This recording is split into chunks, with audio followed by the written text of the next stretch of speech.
Assalamualaikum warahmatullahi wabarakatuh. Waalaikumsalam Karena warahmatullahi tadi wabarakatuh. disinggung Sayyidina Ali itu, ada 3 kisah berkaitan dengan Sayyidina Ali dalam kaitannya dengan husu. Yang pertama itu waktu Sayyidina Ali salat sunnah di masjid, kemudian ada pengemis masuk dan sahabat saat itu tidak menghiraukan. Sayyidina Ali salat ini nih, urutkan tangannya, cincin. Pengemis itu tahu, diambil cincinnya. Udah lanjut. Satu. Ini Sayyidina Ali kisahnya. Yang kedua itu tadi Rasulullah janjikan sorban. Di saat tahiyat terakhir menjelang salam terpikir warna apa. Jadi 2 level. Yang ketiga di saat kena panah. Dia bilang cabut waktu saya salat. Dan di saat dia salat itu dicabut panah, tidak terasa dia salat. Jadi ada 3 level tingkatan. Jadi wajarlah kalau kita ini awam bahwa tidak kita melupakan dunia sama sekali karena kita hidup. Jadi itu hanya karamahnya Ali. Jadi artinya bisa khusus begitu kalau memang Allah mengizinkan. Ya. Dan itu hal yang istimewa buat Sayyidina Ali. Dan mungkin juga boleh saja ada, jadi melupakan sama sekali. Tetapi dalam salat itu makruh tutup mata. Berarti kita ini tidak memisahkan diri dengan kedua. Siapa tahu ada kalajengking, ada ular apa itu. Jadi makruh tutup mata. Jadi kita tidak melupakan sama sekali. Jadi levelnya itu. Nah, kalau kita sudah, karena aqimus shalah li zikri. Kalau sudah lebih banyak mengingat Allah, mudah-mudahan lah dapat diterima. Karena khusus itu adalah memang Allah yang menilai dan itu atas bimbingan Allah. Jadi kalau level ketiga itu memang begitu takbir itu sudah terbuka tabir. Sudah lupa dia berada di mana. Jadi kan tingkatan itu sebenarnya kalau kita sibuk itu ada gamma, getaran otak. Kemudian ada alfa. Kemudian berikutnya itu ada theta. Nah, theta, alfa, theta. Kemudian ada delta yang paling tinggi. Ya, delta lah getaran otak itu 1 sampai 4 per detik. Itu khusyuk. Itu kalau supir itu kasih di situ, sudah lupakan dirinya, hanya Allah. Nah, kemudian yang banyak itu adalah di alfa dan theta ya, alfa theta. Theta itu getaran otak rendah. Kalau kita sibuk itu di gamma dan beta. Makanya kalau kita sibuk ingat itu kita sibuk. Makanya dianjurkan untuk tenang dulu. Dan kalau kita bangun di tengah malam, itu di bawah. Itu bisa sampai di theta, itu theta. Nah, jadi getaran otak itu akan mempengaruhi fisik kita. Makanya kalau kita mau salat, itu ada salat sunnah dulu sebagai pendinginan. Atau ambil wudu supaya agak tenang. Karena kalau kita sibuk lantas salat, tetapi untuk khusyuk itu, kita tidak bisa berpikir kritis untuk memecahkan masalah. Untuk memecahkan masalah harus pada posisi alfa dan gamma. Jadi itu mengenai kondisi. Makanya itu salat tahajud itu dianjurkan karena di situ latihan untuk khusyuk. Tetapi orang yang sudah biasa salat tahajud, insya Allah di dalam keramaian dia bisa mengendalikan dirinya khusyuk sampai turun getarannya itu ke theta. Ya itu sekarang tambahan saja. Assalamualaikum warahmatullahi wabarakatuh. Waalaikumsalam. Kemudian yang ingin saya tanyakan, ya ini terus terang saya suka dengan pengajian Ustadz, ya karena memang nuansa tasawufnya itu kental sekali. Ya kebetulan saya juga istilahnya pencinta tasawuf, ya. Saya juga banyak mengikuti kajian tasawuf. Ya meskipun kita kecewa di masjid kita ini tidak dilanjutkan lagi ya. Ada di sini sebenarnya Pak Kiai Dr. Ruslan Abdul Wahab, tapi saya tidak tahu kenapa panitia tidak melanjutkan. Ya berbicara tasawuf ini ada kritikan ya, banyak kritikan terhadap tasawuf ini. Salah satunya itu ya ini tasawuf ini terlalu fokus untuk kesolehan pribadi. Ya, sholat khusyuk lah, macam-macam lah, kasyaf lah, tadi apa dibilang macam-macam. Sementara katanya tasawuf ini tidak memperdulikan kesalehan sosial. Ah, ada salah satu hadis itu hadis itu diceritakan bahwa eh, Allah Subhanahu wa taala pernah mengutus malaikat untuk memberikan azab pada satu kaum.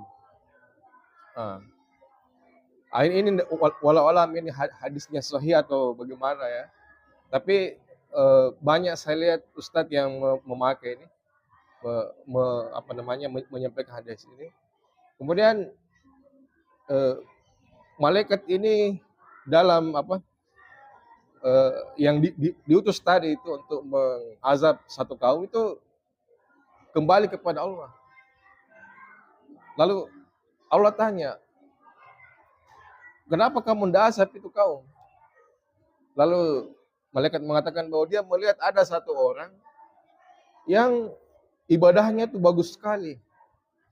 Ada satu orang yang ibadahnya itu khusyuk. Mungkin sampai di situ dibilang. Mungkin ada satu orang yang ibadahnya ini bagus ya, sampai mungkin tingkatan wali atau bagaimana. Masa mau diazab yang seperti itu? Ya. Lalu Allah mengatakan justru itu. Ini kampung diazab karena ini wali ini dia hanya peduli sama diri sendiri. Dia tidak peduli sama orang lain. Jadi ini ya saya juga mungkin ada benarnya karena tasawuf kita terlalu fokus kepada hal-hal pribadi sehingga jangan-jangan kita melupakan ya ada namanya ibadah sosial ya. Jadi saya kira ini hablum minallah dengan hablum minan nas ini harus berkesinambungan. Jangan sampai kita terlalu jauh sholat khusyuk, sementara lingkungan kita tidak ada yang mengajak orang yang sholat. Seperti teman-teman kita ini jemaah tabligh ini, saya kira keseimbangan ya. Saya kira harus ada keseimbangan. Jangan sampai kita jauh di satu sisi, di sisi lain kita tinggalkan. Ya paling tidak adalah keseimbangan ya, meskipun tidak sempurna. Ya demikian, wassalamualaikum warahmatullahi wabarakatuh. Pertama saya mau katakan bahwa Bapak ini sebenarnya bisa kita lantik sebagai ustaz. Ya, Ustaz, belum kiai, ustaz saja ya. Ustaz. saya juga belum ustaz. Enggak, saya lantik sebagai ustaz. Kalau kiai belum pi. Pak Ustaz. Saya nih santrinya ustaz. Hah?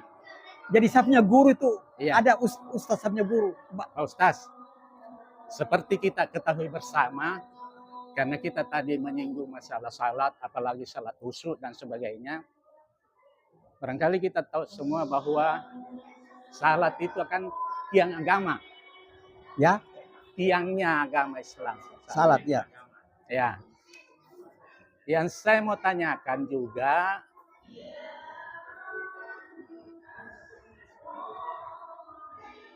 mohon penjelasan Pak Ustaz, karena dikatakan tadi sudah sering membaca Al-Quran dan sebagainya. Kalau saya belum.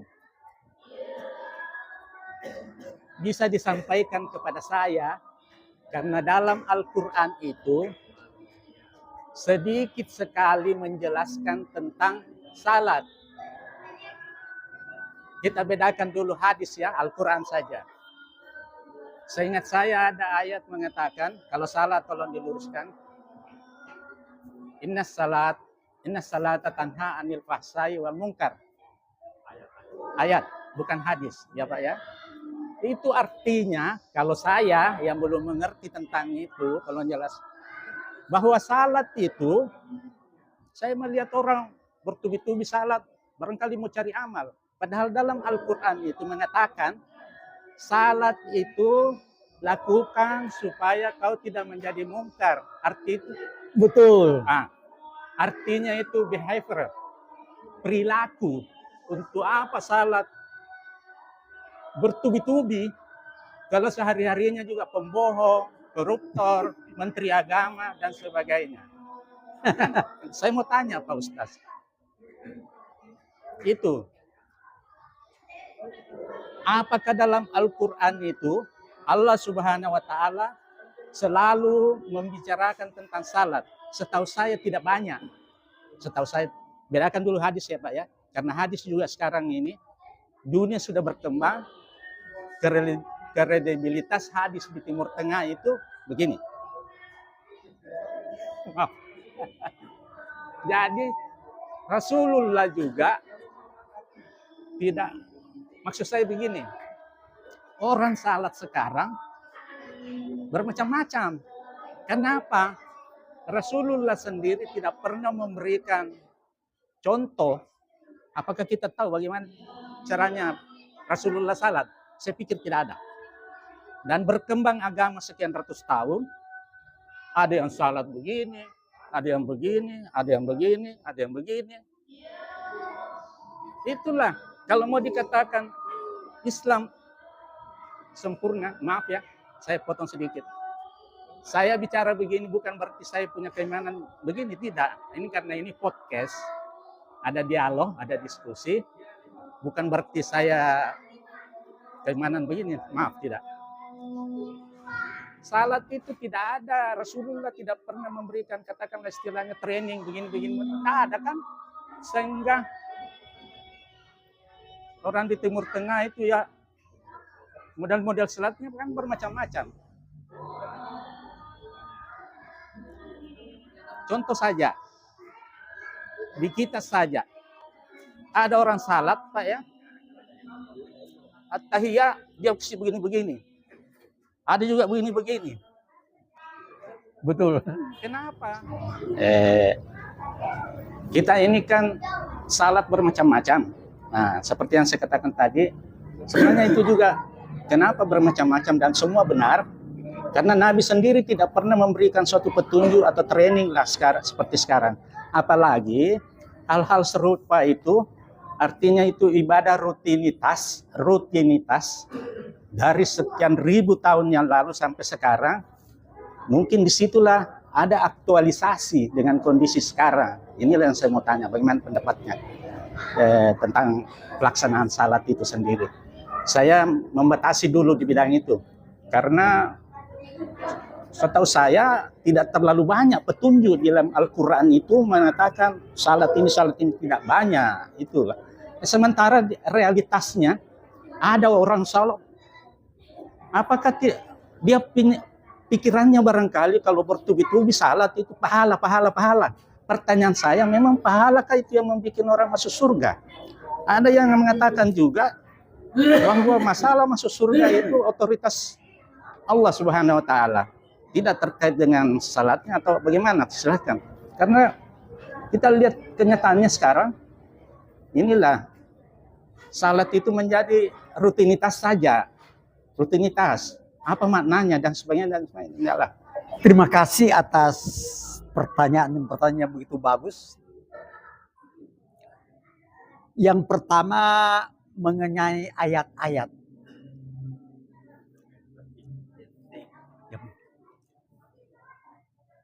Tapi ini mungkin lebih penting kalau saya bisa jawab. Tahu nggak? Al-Quran itu setelah kita baca ayat pertama saja surat Al-Alaq 1 sampai 5. Jadi Rasulullah itu sebelum semua turun, baru ayat pertama turun sudah diingatkan oleh Allah. Jadi kandungan di dalam Al-Quran itu perintah membaca Al-Quran. Nah, tapi yang dimaksud di sini yang dia bukan di samping Al-Quran, baca juga kebesarannya, baca juga alam semesta. Jadi ada 3, baca Al-Quran, terjemahannya, aplikasinya. Bukan dibaca doang, dibaca saja tidak. Apa artinya seperti sekarang? Baca tapi tidak tahu artinya. Padahal setiap ayat itu ada pesan Allah mau disampaikan. Itu nanti didiskusikan nanti Ya, berikutnya. ya itulah. Nah, jadi intinya saya bilang, saya lupa lagi di mana saya baca. Ayat ada di dalam mengatakan bahwa kita tuh di dalam membaca tuh, coba pilih ayat-ayat pilihan yang ada hubungannya dengan keimanan kita kepada Allah Subhanahu wa taala. Contohnya yang ada hubungannya ya. Kita selalu Allah mengatakan langit, gunung, gua. Apa hubungannya dengan spiritual? Agama itu perjalanan spiritual. Spiritual tahu nggak? Spiritual itu spirit, napas. Jadi napas hubungannya dengan. Jadi kalau bicara mengenai langit, bukan langit jauh di sana. Langit yang dalam sini ketinggian. Kalau bicara mengenai gua, ini di dalam gua ini. Ini gua di dalam. Gua. Jadi kok berbicara mengenai Al-Kahfi masuk gua, meniti masuk ke dalam dirinya. Ya. Kalau mengenai Nabi Ibrahim masuk ke juga. Jadi semua nabi itu meniti masuk, bersikir inilah. Sampai Nabi Yakub mengatakan, dikatakan karena berkata Yakub, Israel, orang berjalan di jalan. Karena pada saat itu semalaman dia bergulat dengan Tuhan. Saya ini habis sholat di sini, saya bergulat dengan Tuhan ini, baru coba penting. Ya, tetapi ada lebih penting yang hubungannya dengan kesadaran. Kan ini hubungannya dengan kesadaran. Al-Quran itu Pak dipelajari, tahu nggak tujuannya apa? Agar kita peduli kepada orang lain, peduli kepada anak kita supaya jadi manusia, peduli kepada istri kita, peduli kepada orang sakit.